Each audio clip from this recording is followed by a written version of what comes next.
Vamos a tener abiertas nuestras Biblias en Tito, ¿verdad? Tito capítulo 2. Y vamos a orar antes de la predicación de la palabra del Señor para que sea Él quien nos guíe. Padre, gracias te damos por el momento que nos das. Gracias por tu palabra, gracias por tu verdad.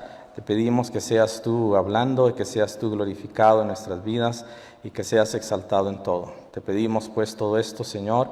Te pedimos que nos guíes y que nos guardes y que seas glorificado. Asimismo te pedimos que tu palabra, oh Dios, hable a nuestros corazones y nos ayude. En el nombre de Jesús. Amén y amén. La iglesia decidió el domingo pasado que habláramos sobre los diezmos y las ofrendas. Y es lo que vamos a hacer. Pero es necesario, creo, que antes de comenzar a hablar del tema de dinero, tengamos presente algunos principios básicos de administración bíblica. Y si queremos que la ofrenda y el diezmo sean realmente una bendición para cada uno de nosotros, tenemos que saber ciertos principios administrativos y del por qué lo estamos haciendo. La administración cristiana, hermanos, no es solamente, no es solamente dinero o el manejo de tareas y tiempo. Tiene que ver con mi condición espiritual, tiene que ver con lo que yo hago delante del Señor. En Tito capítulo 2 encontramos los principios básicos que se deben seguir y aunque a muchos no les gusta, el pastor es el que debe enseñar, corregir y indicar eso, porque es el que está a cargo de la congregación. La autoridad que Dios ha delegado, nunca he predicado sobre mí, nunca he predicado sobre mi ministerio, nunca me he enfocado en mí mismo, pero creo que es parte de todo lo que es el aglomerado administrativo de una iglesia. Todo comienza con el respeto a la autoridad. ¿Qué es la autoridad y por qué respetamos a la autoridad? ¿Por qué se da el diezmo y por qué se dan las ofrendas? Porque yo respeto una autoridad, no la del pastor, no la de la iglesia, sino la de Dios, es lo que suponemos. Pero ¿qué sucede cuando una persona no respeta la autoridad visible? Que deja de respetar la autoridad invisible y se comienza a hacer entonces una religión. Nosotros somos llamados a respetar las autoridades y es una de las cosas que se deben hacer. En este capítulo vemos los principios básicos de la vida cristiana y si usted lee bien en los versículos, Pablo le está escribiendo a un pastor. Hay 3 cartas dirigidas a pastores, primera de Timoteo, segunda de Timoteo y Tito. Esas cartas están dirigidas específicamente a nosotros los pastores y qué tenemos que hacer y qué tenemos que decir. Por eso en el versículo 1 el pronombre tú es muy significativo porque no le está hablando a una iglesia. Le está hablando a un pastor y le está diciendo, pero tú habla lo que está de acuerdo con la sana doctrina. Y eso es una de las cosas importantes que debemos mantener. Aquí hay un término en el versículo 2 que es ancianos. Aquí no se refiere a un puesto, se refiere a una edad, porque en el versículo 3 se habla de las ancianas y se está hablando de la edad de las personas. Ahora, cuando hablamos de un puesto de anciano, hermanos, solamente es el puesto de pastor. Sé que ha habido muchas enseñanzas y de hecho hubo algunos conflictos en relación a eso, pero no es una doctrina bíblica creer que hay ancianos que gobiernen la iglesia, y lo vamos a ver en algún momento, quedamos de ver eso. Pero aquí él está hablando acerca de lo que es un anciano y de lo que el pastor debe decirle a los ancianos. Es un tema que debemos explicar con claridad en otra ocasión acerca de lo que es la función de los ancianos. Pero, hermanos, volviendo al tema de la autoridad, si usted observa en el versículo 1, el pastor es el encargado de exhortar, es el encargado de corregir. Y eso se hace a los hermanos que tienen fe, a los hermanos que tienen constancia. Porque a veces uno reprende a alguien y se enoja, no le gusta. Nos ven muy jóvenes y ¿por qué un joven tiene que reprendernos? Estaba oyendo la experiencia de un pastor en una zona en Estados Unidos. Llegó a una iglesia bastante grande. En Estados Unidos las iglesias son muy grandes. Sabían que allá una mega iglesia tiene que ser arriba de 3,000 personas. Menos de 3,000 personas se considera una iglesia normal, ¿verdad? Entonces las iglesias son muy grandes. Las iglesias que se consideran pequeñas son de 300 personas y 400 personas. Son iglesias muy grandes. Y él llegó a una iglesia más o menos grande y era un joven pastor de 30 años Y cuando él llegó se topó con diáconos mayores de 70 años. Y el problema es que como pastor él tenía la necesidad de corregir. Y el problema es que cuando comenzó a hacerlo, a los ancianos, a los adultos no les gustó. Como un joven tiene que venir a corregirme. Y el problema es que cuando hablamos de diezmos y ofrendas, por ejemplo, hay muchos hermanos que cuando ven algún problemita en la iglesia dejan de ofrendar y dejan de hacerlo. Y eso es pecado, porque hay una orden de hacerlo. Yo tengo una orden de ofrendar, tengo una orden de dar. Hay muchos hermanos que se quedan a la expectativa y no dan ofrendas. Y los pastores tenemos que averiguar qué está pasando con eso. Si es que tiene alguna necesidad, si es que está pasando algún momento difícil y poder ver si podemos ayudar. No es simplemente que estamos para ser un lujo en la iglesia. De hecho, no fuimos llamados siquiera para agradar a todo el mundo en la predicación. Fuimos llamados para hablar lo que está de acuerdo a la sana doctrina. Y esto es muy importante, hermanos, porque cuando hablamos de autoridad, es lo que me hace a mí ser obediente y hacer las cosas bien. Ustedes saben que ha sido una serie de cosas y esta vez, hermanos, quiero ser no muy liviano en algunas cosas. Hemos pasado momentos difíciles, la iglesia ha pasado momentos complicados y todavía lo sigue haciendo. Hay gente sin escrúpulos que anda tratando de hacer daño a la iglesia y a los hermanos y tratando de convencerlos de otras cosas. Y los hermanos llegan a tener conflictos sobre eso. Y el punto central regularmente es la autoridad pastoral. Y regularmente se llega allí y se habla de autoritarismo. Y se habla de dominio, y se habla de muchas cosas. Pero en el pasaje de Tito, capítulo 2, se está hablando de lo que tiene que hacer un pastor. El pastor tiene, en el versículo 15, autoridad, porque predica la palabra. No todo pastor tiene autoridad. Tengo que estar de acuerdo a la palabra de Dios para tener autoridad, porque no es mi autoridad, es la autoridad de Dios la que hace todo.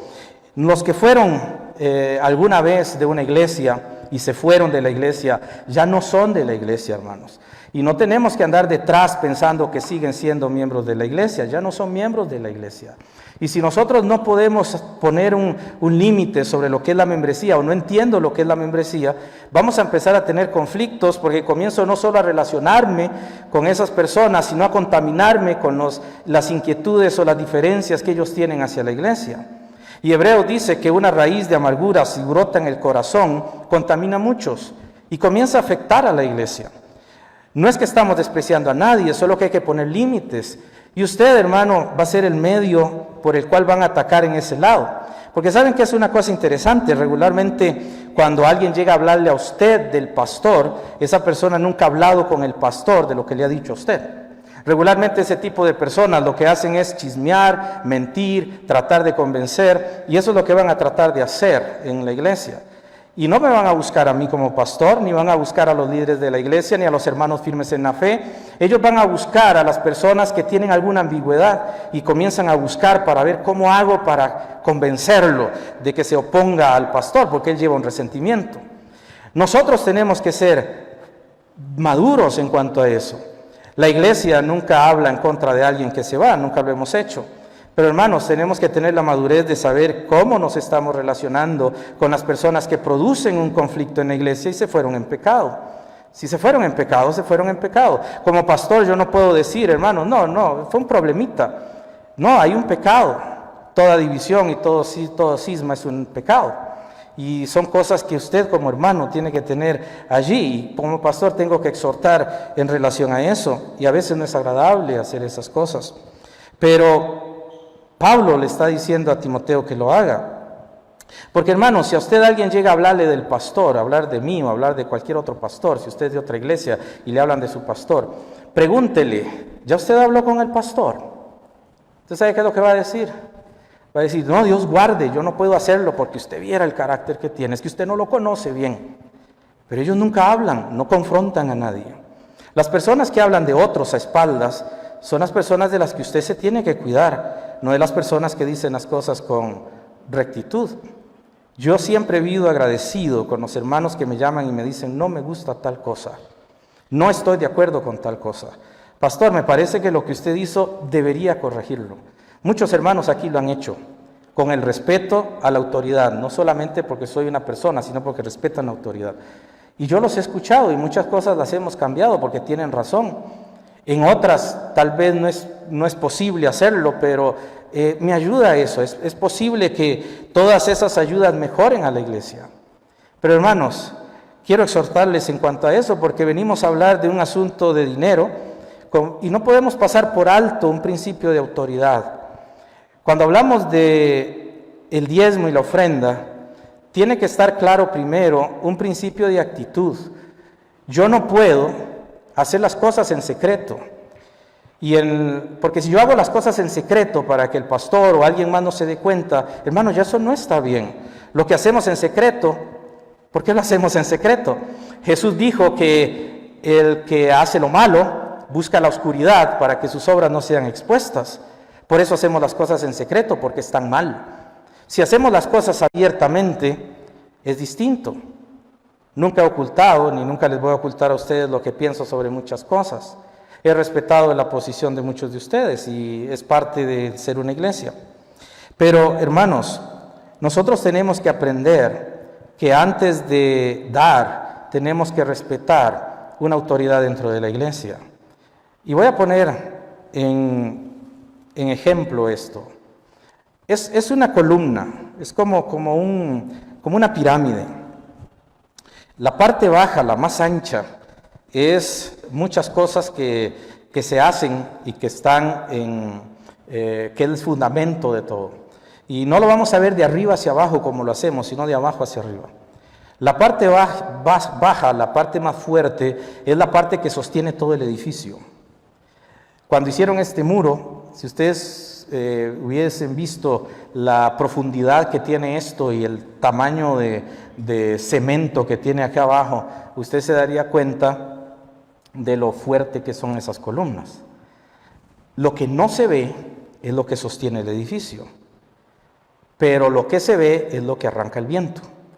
Todo lo que está arriba es lo que está expuesto a los elementos. ¿Cuál es el fundamento de una iglesia? Es Cristo. Él es el centro de todo. Él es el centro y el objeto de todo lo que hago y por qué lo hago. Cristo y su palabra es mi fuerza y es mi sostén. Él es el que me sostiene. No hay otra cosa, hermanos, que nos sostengan. Cristo es el que nos sostiene. Su palabra es la que nos sostiene.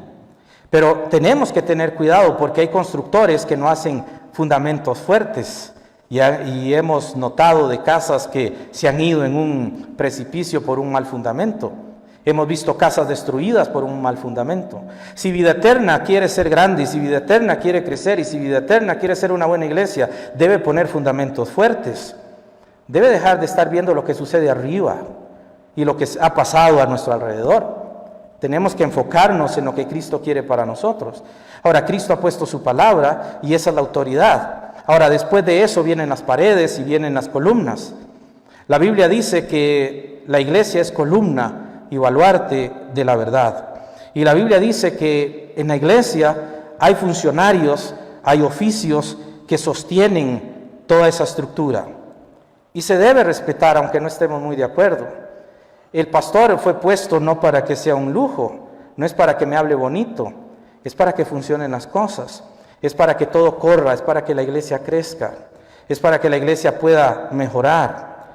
Nosotros a veces no podemos decir cosas porque no las vemos, están secretas.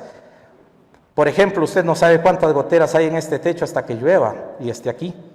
Ahorita usted no puede ver ninguna gotera, no sabe qué tan dañado está el techo, hasta que usted vea las goteras caer, hasta que venga el aguacero. A veces nosotros no podemos hacer nada hasta que vienen los problemas. Y las iglesias están expuestas a todo eso. Pero es muy fácil hablar de dineros o hablar de dar, pero no del compromiso que tenemos.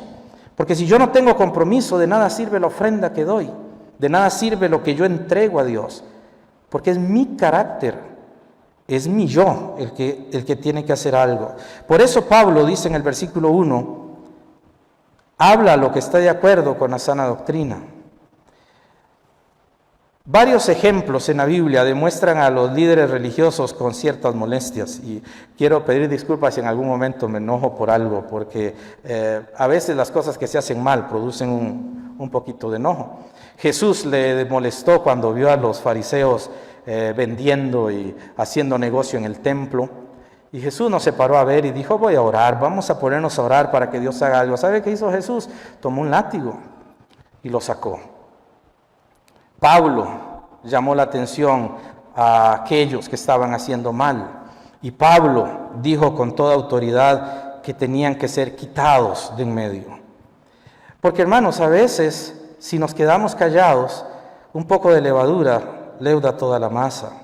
Y me preocupa como pastor que nuestras iglesias se contaminen por los comentarios de gente no espiritual que anda diciendo cosas que usted empieza a entrar con duda y comienza a decir, ¿será cierto o no será cierto? A pesar de que tiene la verdad al frente y puede preguntar y puede analizar, y comienzan a meter duda en la mente.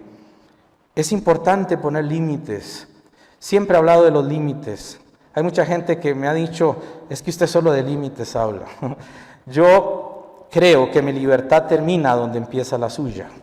Su libertad termina donde empieza la mía.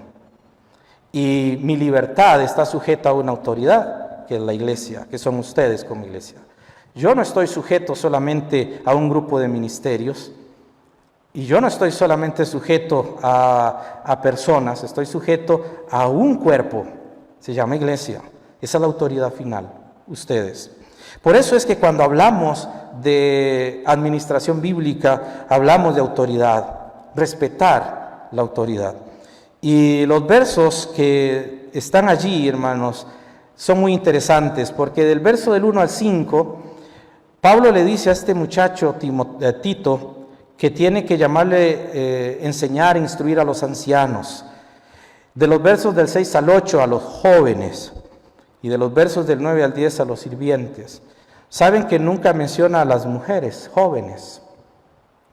Sabe que el pastor no debe reprender a las mujeres jóvenes.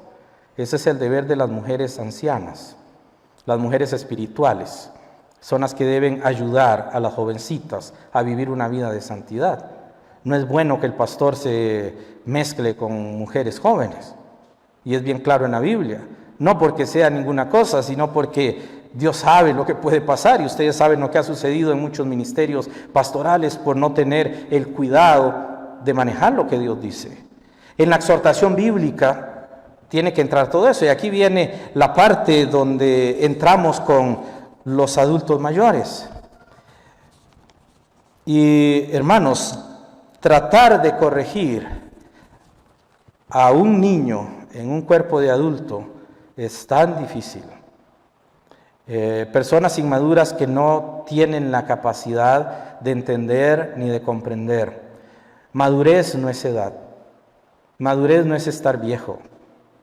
Hay jóvenes que son muy maduros y hay viejos que están muy aniñados. No han crecido y no quieren crecer.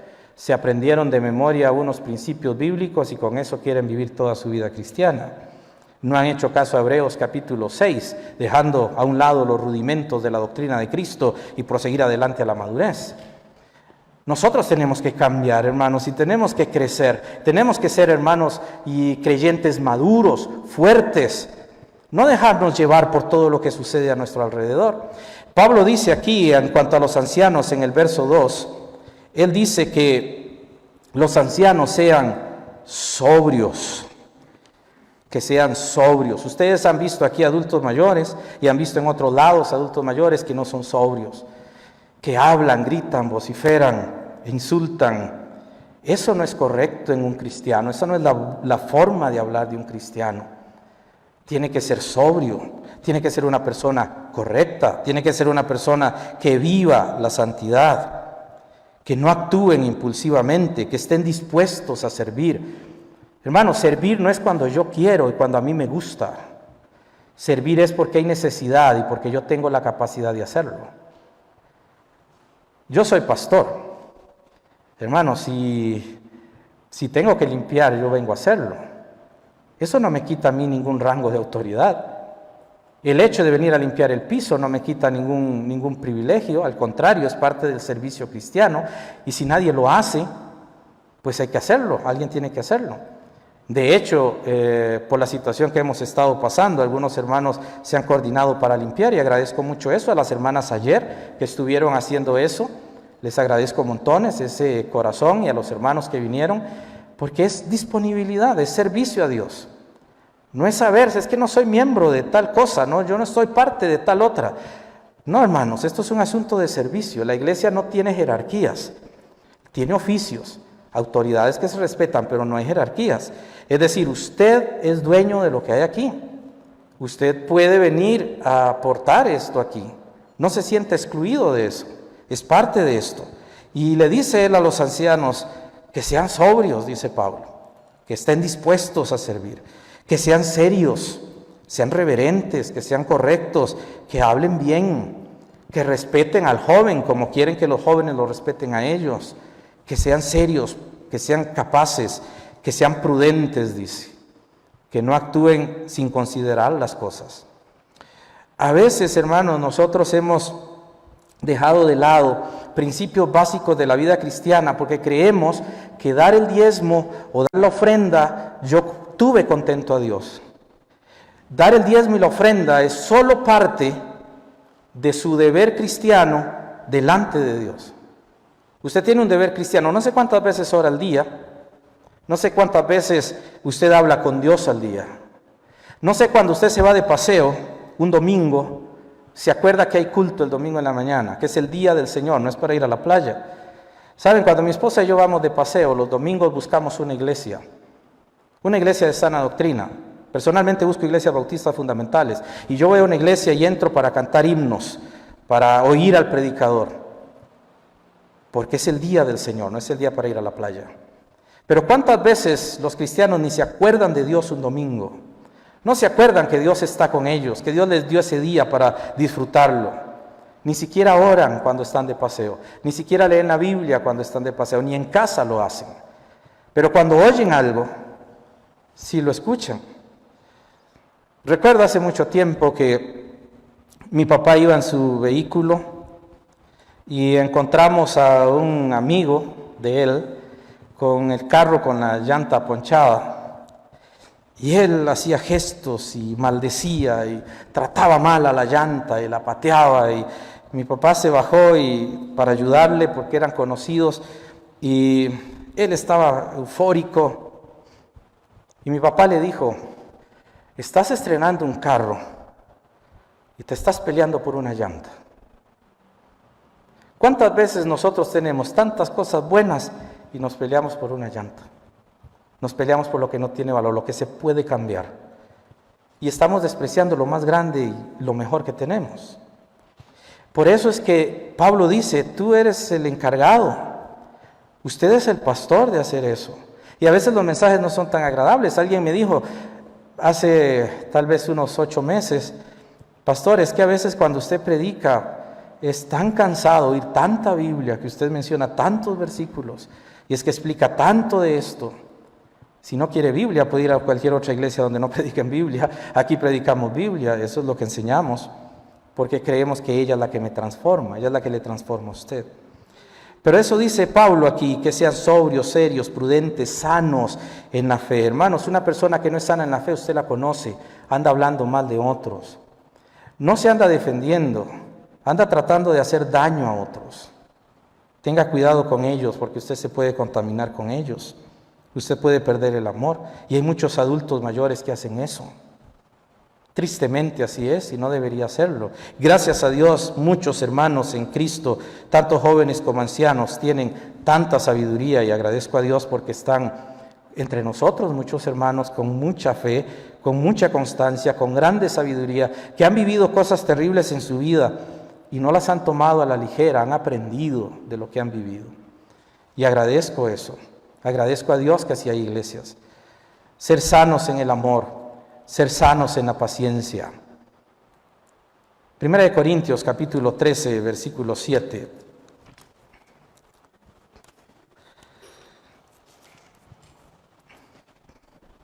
El amor todo lo sufre, todo lo cree, todo lo espera, todo lo soporta.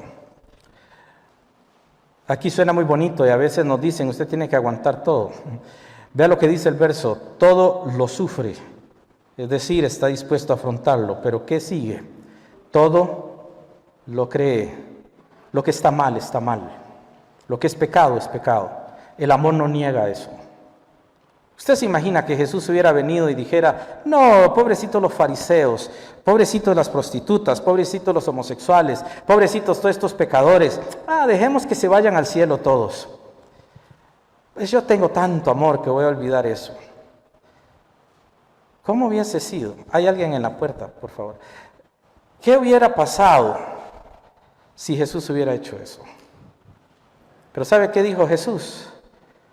He venido a buscar y a salvar a los buenos. No, él dijo, vengo a buscar y a salvar a los perdidos. Alguien me dijo, es que el pastor tiene que buscar a los hermanitos que se van. La Biblia dice que tiene que buscar a las ovejas perdidas. Pero si usted sabe que es un perdido, entonces no era una oveja. Cuando Jesús dice eso, está hablando de Israel y tiene en mente a los que no creen en él. Y el pastor busca a las ovejas perdidas, le habla a los inconversos y trato de encontrar, pero yo creo que usted también lo hace. Tiene que predicarle el evangelio a los perdidos. No voy a tratar a ustedes como hermanos perdidos si se van de la iglesia o están pasando un momento difícil y no vuelven a la iglesia por alguna razón válida. No voy a decir, es que ese hermano se perdió. Porque si usted es hijo de Dios, usted no está perdido. Cristo lo halló y ya usted nunca más se va a perder. Pero hermanos, cuando nosotros hablamos de vida espiritual, hablamos de un carácter que usted debe desarrollar. No es el pastor el responsable de su vida espiritual. Soy el responsable de alimentarlo, soy el responsable de decirle lo correcto, soy el responsable de decirle lo que es verdadero, pero no soy responsable de que usted lo viva. No soy responsable si usted desobedece y no soy responsable si usted hace algo malo. Esa no es mi responsabilidad. Esa es su responsabilidad. No es mi responsabilidad y yo no puedo decir, es que el hermano tal es tan bueno, Señor, tengo puntos ganados allí. No puedo hacer eso. Eso es la bendición del hermano, esa es la victoria del hermano, eso es lo que el hermano tiene, en mí no hay nada por eso. Lo único que yo puedo hacer es decirle la verdad y usted decide si lo va a seguir o no. Si hablamos del diezmo y la ofrenda, yo sé que muchos van a decir, pero es que el diezmo era de la ley, el diezmo no es de la iglesia, yo no voy a diezmar. Bueno, eso es decisión suya, eso no es mi decisión. Yo solo digo lo que la palabra de Dios dice, y cuando ustedes oigan el tema del diezmo, ni siquiera voy a usar la ley de Moisés. Vamos a usar el Nuevo Testamento para hablar del diezmo y de la ofrenda. No necesito el Antiguo Testamento más que para sacar principios, valores y actitudes, pero no mandamientos, porque lo del Antiguo Testamento es del Antiguo Testamento. Pero usted va a ver que cuando llegue el mensaje, usted es el que va a decidir qué hace. Muchos hermanos se van de la iglesia sin dejar el cuerpo que se vaya, y permanecen en la iglesia, pero su mente ya no está allí, ya no está su corazón, ni está su voluntad, y siguen permaneciendo porque no saben hacia dónde ir. No tienen convicciones en el corazón. Todo lo cree. Hay que saber, hermanos, que hay personas que no están bien. El hecho que vengan a la iglesia o hayan estado no significa que es correcto lo que hacen. La única manera de saber si es correcto es que esté con la palabra de Dios, con la Biblia. Volviendo a Tito, Tito le dice a los ancianos que sean sanos en la paciencia, que no se desesperen, que no caigan en la desesperación. Todos caemos en eso y hay que luchar tanto para encaminarlo. A veces me desespero por algunas cosas. A veces quisiera que Dios hiciera cosas maravillosas, pero todo tiene un tiempo y un proceso. Anhelar al día que en esta iglesia no entre la gente, que sea una capacidad enorme de personas que quieren venir a escuchar la palabra de Dios. Pero Dios dice, yo no te voy a enviar gente si no vas a predicar. Y si tu iglesia no predica, ¿cómo voy a llevar gente? ¿Cómo hacemos que las ovejas se reproduzcan si no tienen ovejitas? Necesitamos llevar el evangelio. ¿Por qué nos oponemos a misiones? ¿Y por qué nos oponemos a ayudar a los hermanos que están en trabajo misionero? A no ser que haya algo válido, pero ¿por qué lo hacemos? La iglesia debe tener un programa misionero. Vida Eterna debe tener un programa misionero y por eso a veces nos afectamos porque olvidamos nuestros compromisos con Dios, porque nos aislamos en lo que estamos haciendo. En la segunda exhortación que tenemos acerca de las personas de una iglesia, Pablo no solo le habla a los ancianos, le habla a las hermanas. Yo sé que no todas son así, gracias al Señor, pero él va a mencionar algunas cosas que usted va a ver en algunas hermanas. Que las ancianas, dicen, sean reverentes en su porte. Esa frase, reverentes en su porte, no habla de la forma en que me veo o que se ve una hermana. No está hablando de cómo aparece a la persona. Está hablando de la conducta, de la manera de comportarse. Qué feo es ver a una mujer mayor con malas palabras y conductas irreverentes. No es nada reverente, no tiene buen porte.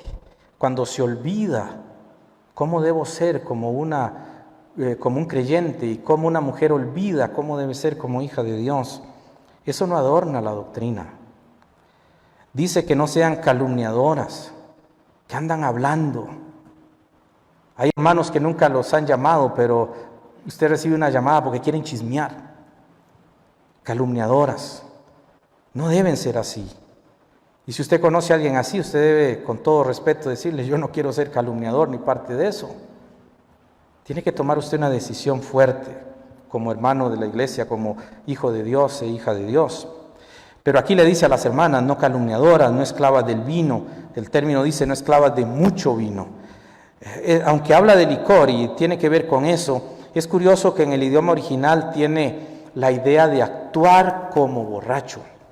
No tanto de haber tomado, sino de actuar como borracho, como una persona que no tiene control de lo que dice y hace. Tiene esa idea. Y dice que sean, es la parte positiva, que sean maestras del bien. ¿Y ustedes saben qué hace una maestra? ¿Cuántos de acá han podido ver a las maestras dar una escuela dominical? ¿Dónde están las maestras de escuela dominical? Están allá atrás. ¿Qué es lo que hacen ellas? Ellas hacen el trabajo más hermoso de todos. Ellas hacen el trabajo más sublime de todos.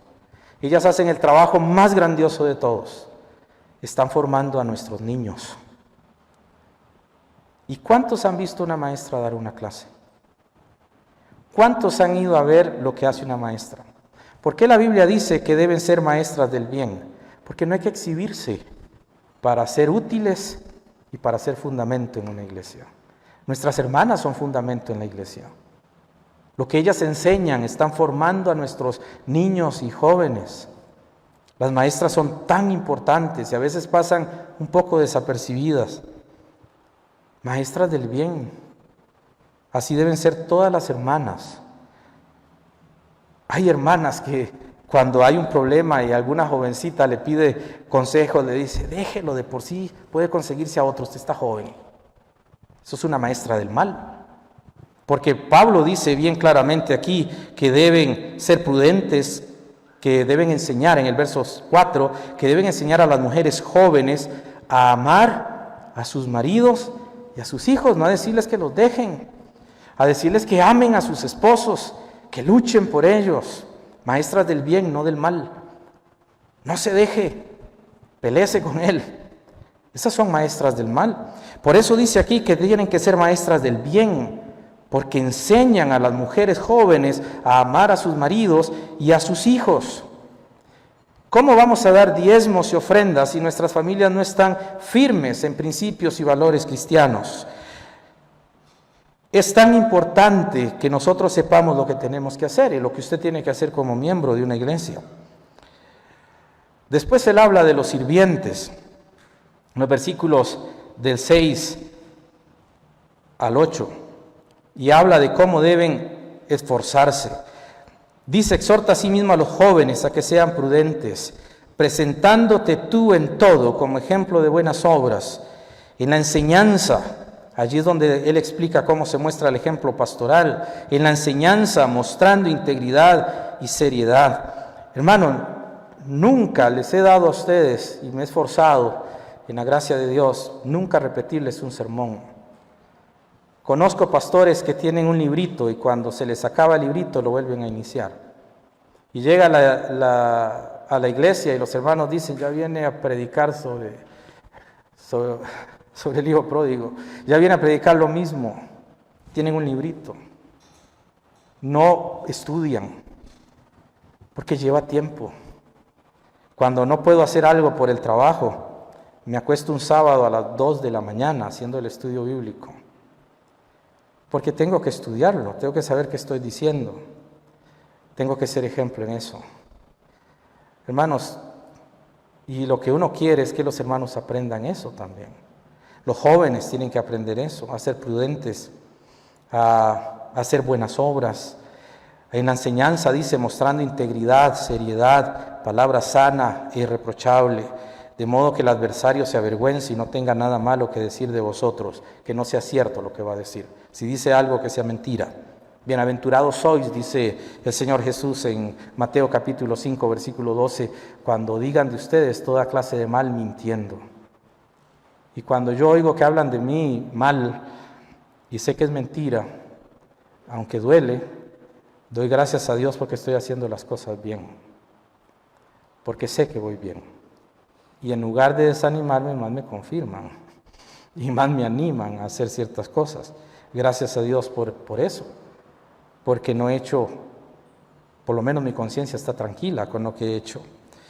Por eso es que la Biblia nos llama a tener integridad. Dice que el tiempo se fue, pero quiero terminar, hermanos, hablarles con la importancia de una vida de santidad que debe estar sobre los bienes. Este edificio es hermoso y muy lindo todo, pero esto no es la casa de Dios. Este es el edificio donde se reúne la casa de Dios. La casa de Dios está aquí sentada, son ustedes. Los hermanos que no vienen y tienen tiempo de no venir con todas sus excusas, están fuera de la casa de Dios. Y están fuera de las bendiciones que la casa de Dios le puede dar. Porque Dios no me ha dicho a mí que deje de asistir, a no ser que haya algo urgente como lo que vivimos con COVID. Pero hermanos, ahorita no hay excusa para venir. ¿Por qué no quieren venir a la iglesia? ¿Por qué no quieren estar en el templo? Porque ya el corazón se fue.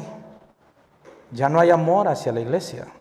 Si usted ama a la iglesia, usted viene a la iglesia. No sé a cuántos de ustedes les hace falta venir un domingo. No sé cuántos de ustedes se sienten mal no haber estado un domingo en la escuela dominical.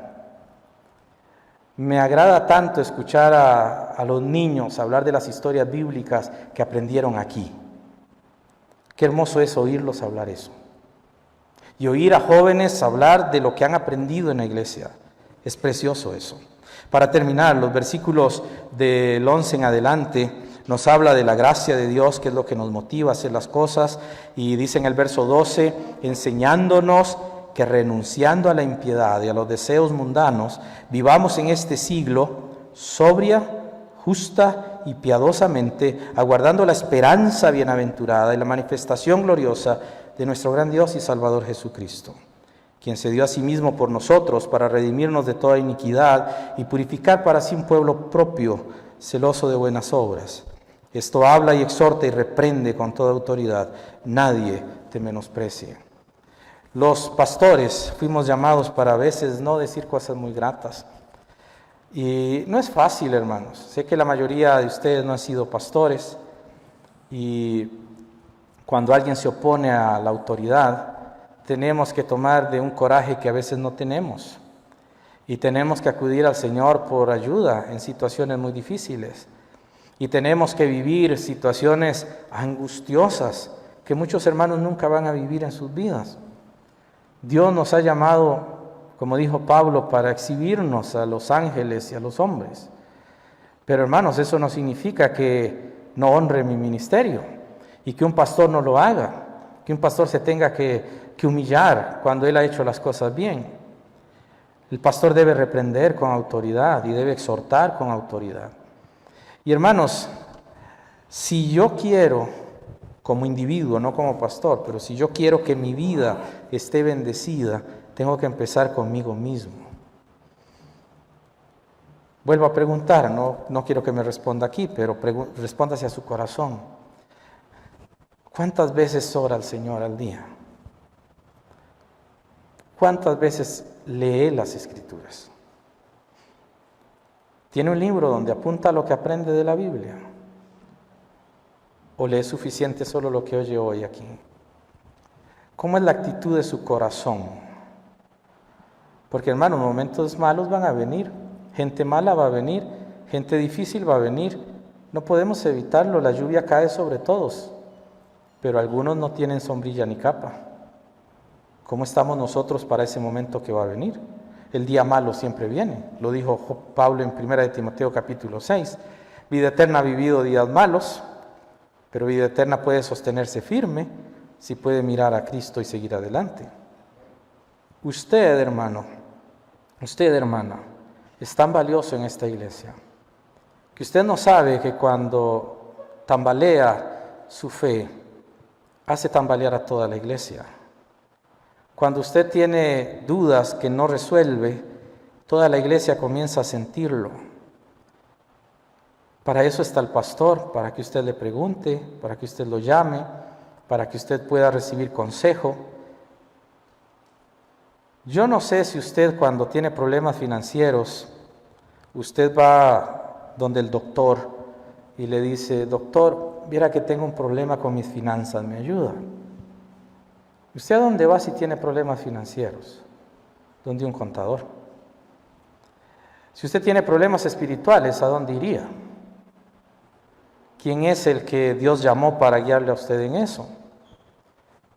Si no tiene la confianza, ni tiene tampoco la entereza de saber que su pastor está allí para ayudarle en lo que pueda, y que Dios le ha dado una sabiduría que no a todos se las ha dado, porque lo ha llamado con un propósito.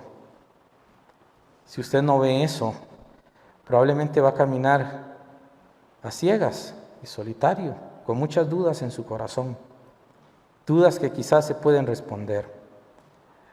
Es triste cuando usted se encuentra un pastor que le pregunta algo y el pastor le dice, ay hermana, yo eso no lo sé, es que nunca lo había estudiado. Nosotros tenemos que estudiar todo el tiempo, no lo sabemos todo, pero tenemos que estar preparados para todo. Yo quise hacer esta exhortación por dos razones. Mi corazón está pesado porque sé que hay gente que ha querido hacer daño y que sigue intentando hacerlo. Pero no vamos a hablar de ellos, no nos interesan ellos. Ellos no son miembros de nuestra iglesia. Ellos están fuera. Ellos no son mis ovejas, ni yo soy su pastor. Ustedes son mis ovejas y yo soy su pastor. Y ustedes son los que me preocupan, no los que están afuera, los que ya decidieron irse. Yo no puedo hacer nada por eso. Jesús sabrá lo que va a hacer con ellos. Pero pesa mi corazón saber que sigue a veces tratando de hacer daño al redil, y soy el pastor, hermanos. No puedo quedarme callado pensando que a ustedes los llaman y les dicen cosas y yo me quedo aquí en silencio, que los convencen a no venir a la iglesia, que están tratando de convencerlos a no estar con nosotros. Y yo les quiero exhortar, no les estoy diciendo que odien a nadie ni que los desprecien ni nada, al contrario, tenemos que orar, pero tenemos que poner límites. Usted tiene que cortar, hermano, con eso.